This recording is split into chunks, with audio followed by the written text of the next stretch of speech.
मेरो caste problem छ है मेरो बाबा जहिले रुने कुरै यही कुरामा हो के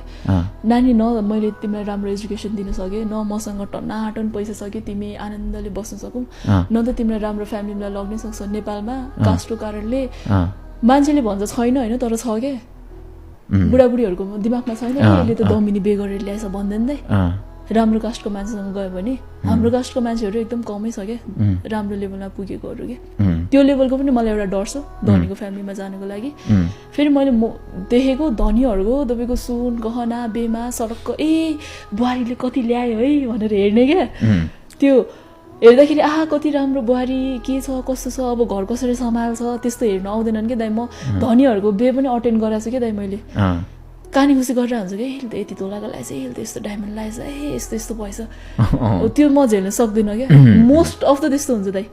आइमाईहरुको कुरा म त त्यो झेल मेरो बुढाले ल मलाई माया गर्ला हैन तर एक लेभलमा फेरि यस्तो हुन्छ धनीहरुको कस्तो हुन्छ नि बच्चादेखि नै त्यही संगत हुन्छ के उनीहरुको अनि म उनीहरुको अगाडि पाखे भइदिन्छु के